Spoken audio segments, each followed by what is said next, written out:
has moved to Parliament because it will no longer be a crime if you attempt suicide. That's because there's been a revision to the Criminal Offences Act.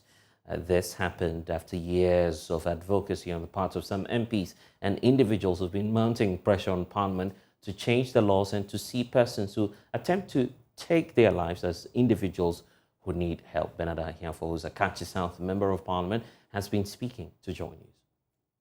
The person is in the state of mind such that he or she cannot appreciate the nature and quality of the act that he will be carrying out. That is, taking his life away, knowing very well that life is one. Once it is lost, it can never be regained. The person is either having a mental problem or a psychological problem. And research has shown that most people that attempted suicide, they attempt it again until they finally succeed. Because the mental condition or the psychological problem that a person is having is still there. Now, it is a criminal offense for you to attempt committing suicide. Therefore, families don't open up for the person to be subjected through the psychological therapy or treated medically so that such a thing will not reoccur again, simply because once you open it up, the security agencies will come and arrest the person, prosecute the person, and probably imprison the person. That doesn't solve the problem. So mostly they don't report it. Clearly, as a human being, if my brother, my sister, my uncle or auntie attempted suicide, and knowing the implication that that is a criminal offense, I will never report this to even a medical doctor for the person to be taken through a medical treatment. So we realize that criminalizing attempted suicide does more harm to a society than good. Well, so we're asking that question, how will this revision impact mental health management here in Ghana? I'll be speaking to my guests shortly, but here's, of course, some excerpts that we gathered from our Hotline documentary, Suicide Whispers, just to recapture this situation for you. Now, another suicide case has hit the country's university fraternity. This morning, a level 400 female student of the University of Ghana, Legon, was found lying in a pool of blood on the ground. Some other stories, police investigations have started into yet another set of suspected suicide cases. One at Jericho, a neighborhood at Ashaiman here in Accra, and another in Achim Amafro in the Afram Plains South District of the Eastern Region. This is the scene where the incident happened. Tied to this tree here is the rope that the deceased used in committing the act.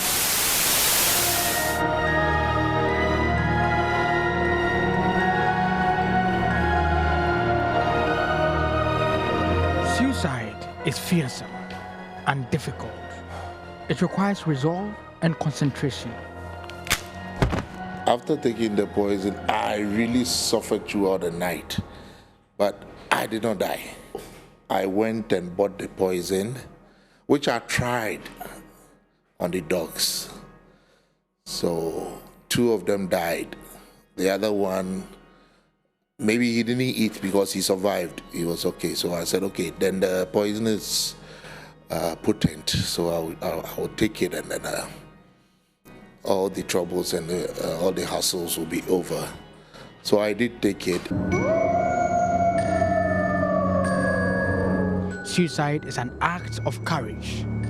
It takes the fearlessness of death itself to complete suicide. It's like the future was bleak. So one early morning, I decided, let me take Parazone. And then, pray and hope that I just die and then it's over. So I drank Parazone.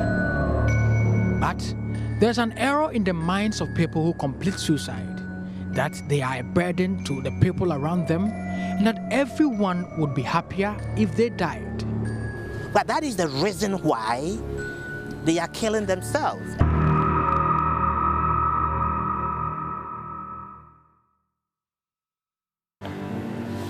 Some are, however, lucky. They get some help after they are unable to complete their suicide. Jocelyn got suicidal after some terrible family experiences living with her cousin in Europe. Jocelyn became depressed and decided to die. Die and leave everyone behind to bear the pain of losing her after making her life unbearable. One night, she drank a full bottle of whiskey, hoping that she would die through her stupor. She woke up the next morning sad and angry to be alive. She went through therapy, yet the suicidal thoughts persisted. I hope something could change, but after therapy, you're still in the soup that is still boiling. So everything is always the same. And because of that, I was carefully monitored. I was never allowed to be alone at any point in time because of the thought that I could do that again. But I wish that I would have disappeared anyhow, any other means. Maybe knocked down by a car. We used to go out swimming in the pool along with the kids, so maybe I could drown.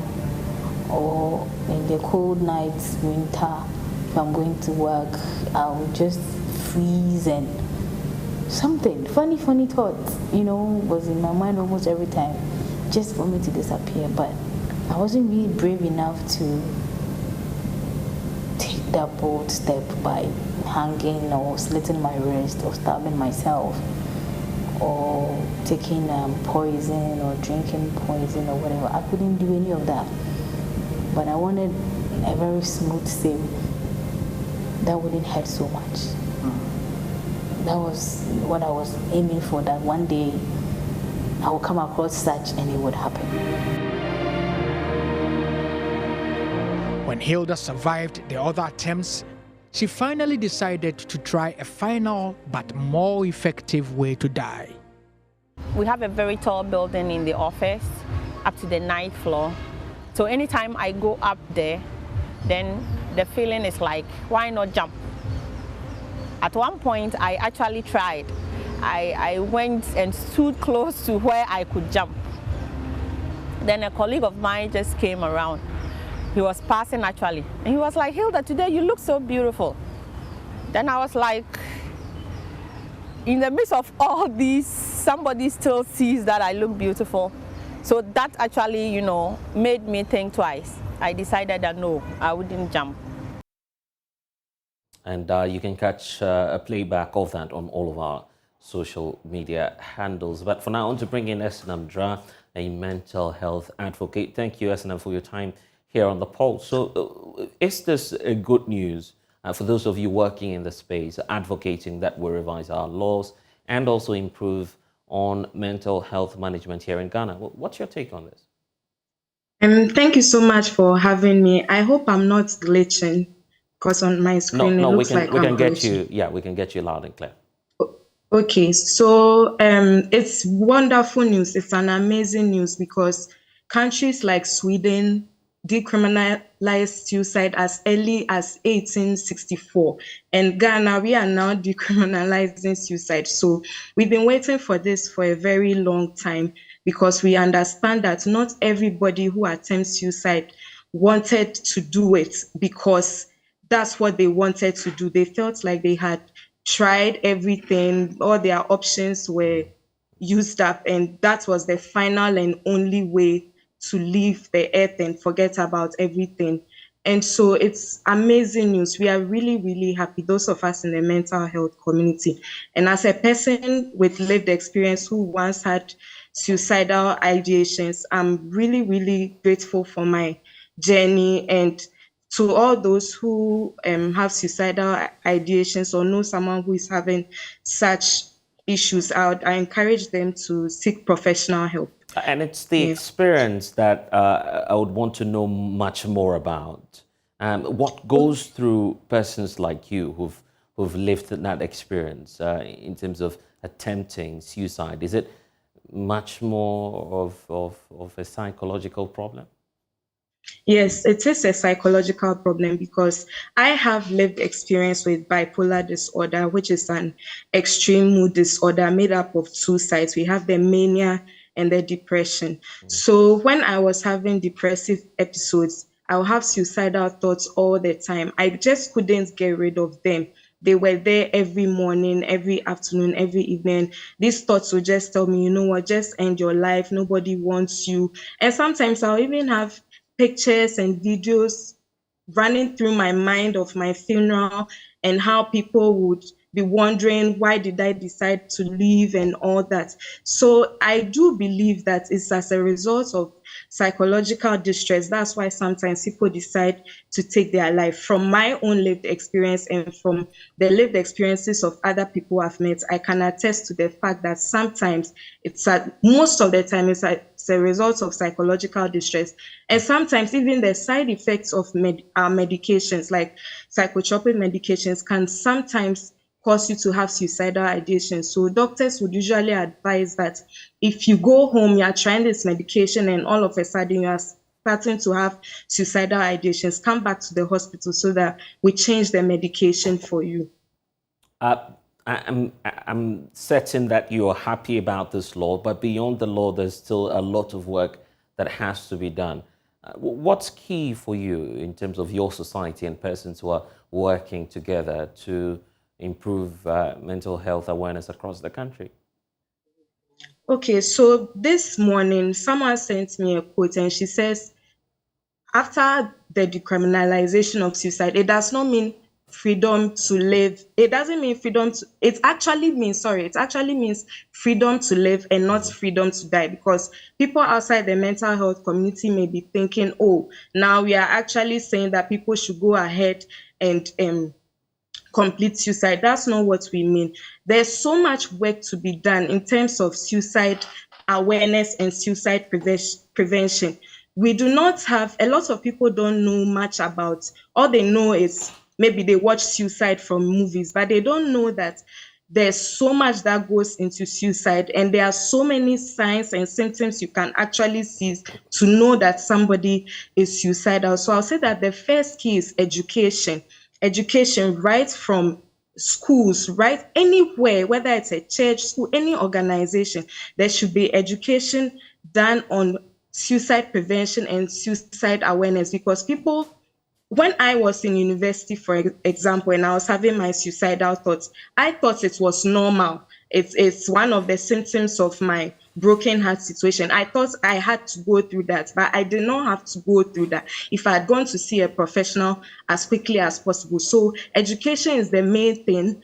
And also I would say that in our society, we should not stigmatize against people who have suicidal ideations, because sometimes what some families do is that when they see that a member of their family has attempted, they decided to isolate the person and keep the person away so that nobody ever gets to know. They see it's like it's shameful for a member of our family to have attempted suicide. They think that it doesn't bring honor to the family. But all I want to say is that when we continue the education and awareness on suicide, it becomes normalized. And by normalizing such conversations, people will actually see that it's okay not to be okay. It's okay to seek professional help. It's also very alarming to know that there are lots of people walking around who have actually had suicide attempts. They have actually gone through with their suicide attempts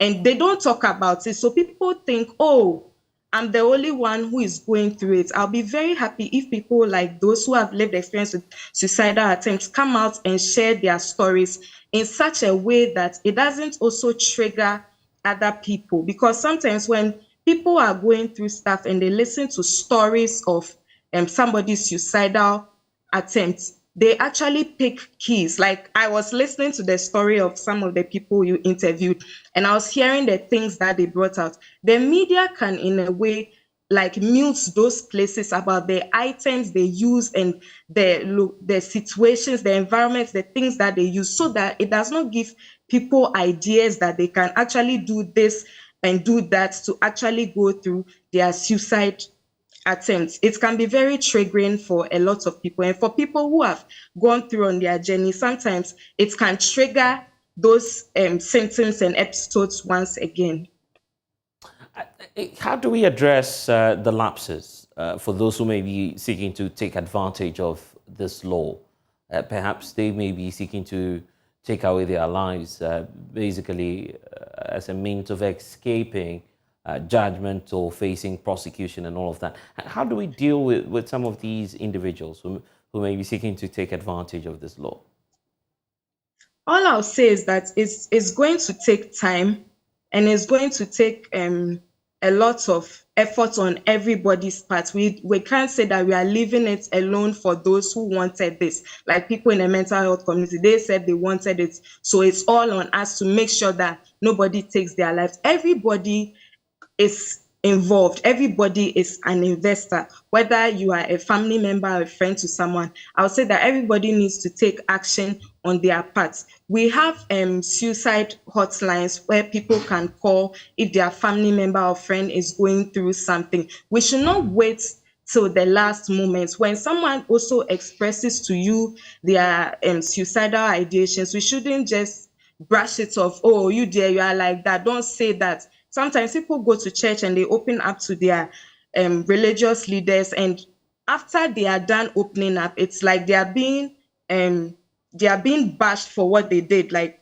oh, you go to hell if you do that. You go to hell. I would say that it's time that we all have open hearts and open minds, and make sure that we are supportive to everyone who has suicidal ideation. When you show someone genuine love and support, I'm telling you, this person will decide to accept professional help, and that person is on a whole road to recovery. Better than someone who is treated as if what they are going through is all up in their mind, it's not real, and you are thinking that this person is just misbehaving. I think from the story you just played, a lady said someone just told her that day that she was looking beautiful.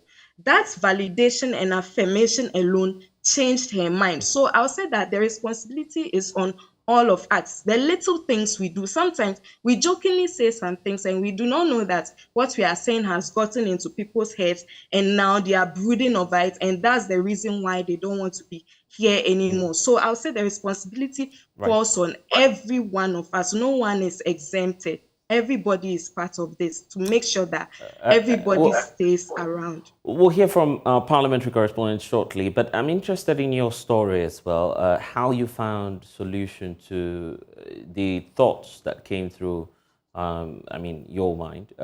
Did you speak to someone, and what help can others who are facing a similar situation you were facing years back take advantage of? So in my situation, it started with the usual moving from church to church and being prayed for. And sometimes I feel better, sometimes it just doesn't feel any better.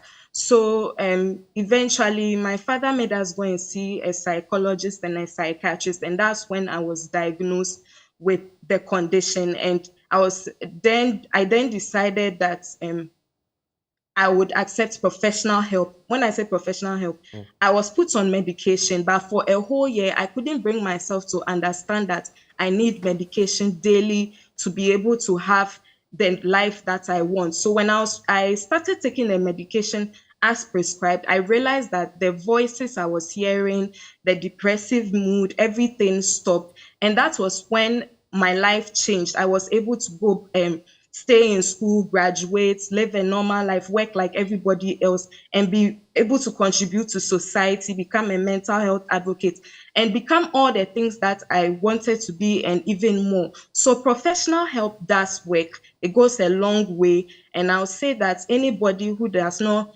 believe in professional help, understand that I am a Christian. I believe in God, and I believe also that God always uses our doctors, nurses, mental health professionals to help us to heal. It's just like the way you go and see a doctor for your diabetes or for hypertension or your broken leg. It's just the same way that I went to see a doctor who is trained to help me. And with my psychotherapy, therapy, I saw a psychologist who helped me to understand what was going on and helped me to understand that ending my life will not really solve the problems that I think that I'm trying to avoid. Sometimes you need to face your problems, or sometimes your psychologist, like for me, my psychologist made me find creative ways to be able to channel that negative energy. And here I am today, and I am happy, I'm thriving. Tomorrow is World Bipolar Day. I'm really happy because every time I say World Bipolar Day, it's my second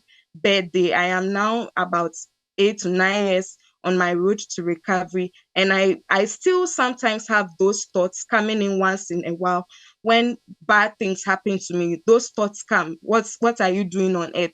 Why should you be here? But I try to counter it with what I've learned both in the hospital and at church, and now I'm on the road. I've made so much progress on my road to recovery. So it will take time. It's not all of a sudden and boom, you are the person you used to be. It will take some time, and sometimes you just need to take a break from all that seems to be bothering you and worrying you. Some you can't get rid of it, some too you can do something about it. And I really want to say that if you know someone who is having suicidal thoughts, please, it happens sometimes that people say they didn't know what happened. We have come to the realization that early detection and early intervention always helps to reduce suicidal rates. It always does help. So please, let's always be there to be the ones to detect early and intervene early by bringing in the support of professional help. All right then, SNM, be strong. Mental fortitude is all we need, and of course, that road to recovery is all we need. Thank you for joining us. But let's cross over now to Parliament, because the revision of the Criminal Offences Act is not the only activity happening on the floor of the House. Earlier today, the First Deputy Speaker threatening that he will refer management of the University of Ghana to the Privileges Committee of the House for disregarding the court. So let's get more from our parliamentary correspondent, Kweku Asante. Kweku, let's start off with the concerns from Clement Park, who first raised the issues on the floor of the House. Tell us more. The statement came in there from Dr. Clement Park, who had some concerns that the High Court had given some judgment against management of the University of Ghana. You will recall this on past between the University of Ghana and the Commonwealth, or the matter having to do with the persistent conflict on campus. The University of Ghana then decided that as a consequence, they were going to remove all continuing students from Commonwealth Hall and then Mensa Sabah Hall and reallocate them to some other halls.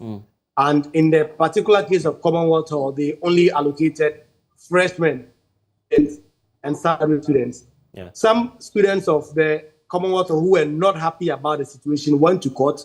They got a High Court to give them an interim order that subsisted against the university, directing the University of Ghana management to reinstate those students until the entire matter is dealt with and disposed of. And management has since that time not complied with that directive. And Dr. Clement Park made that statement on the floor today and has some support from MPs. Let's listen to Clement Park. Mr. Speaker, we, the alumni of Commonwealth Hall, known popularly as Old Vandals, in the Parliament of Ghana, back calls by associations and individuals who have called on the management of the University of Ghana to heed the decision of the court and to ensure that continuing students who resided in Commonwealth Hall are reinstated to provide them the peace of mind for the academic activities pending the final determination of the case. The continuous refusal of the management of the University of Ghana to reinstate the affected students as ordered by the court is unacceptable, unlawful, and must not be countenanced. Mr. Speaker, we call on you and this August House to join us and all well-meaning Ghanaians to impress upon the University of Ghana to do the needful by respecting the laws of the land. Well, so that's the concern of Clement Park and Kweku. I'm just wondering what the Speaker is now likely to do on this matter. Indeed, the Speaker did make a directive. But before we hear from the Speaker, some members of Parliament were also not happy at all about the University of Ghana's continuous disregard for that High Court judgment. We heard from the Health Minister, other MPs, both from the minority and the majority side, who slammed the university for consistently and persistently disregarding this order that has come from the court. Yeah, and indeed, afterwards, and after you interacted with these group of MPs, we now know that Joseph Osei is not enthused about what it is that the management of the university has done about ever since that court ruling came out. What's his new directive now? So the directive now is that the Education Committee of Parliament will have to investigate the circumstances around which the University of Ghana is flouting this express directive from the court. They have to engage with management. The Deputy Speaker, in fact, referenced the former Chief Justice, Sophia Ekufo, who is the chairperson of the University of Ghana Governing Council, and wondered why the university will be allowed to be flouting directives of the court. It is the directive of the Speaker now that the committee investigates this matter. The orders of the court are interim to hold the balance whilst the matters are being heard. But my wish is that the settlement will be outside the court. That is where we are sure to achieve proper harmony at the end of it all. But I think I would refer this statement to the Committee of Education to ask them to engage the university and to report back to us why the university authorities, headed by the immediate past Chief Justice. She is the chairman of the University Council. So we expect that she would ensure that the law and order, respect for the courts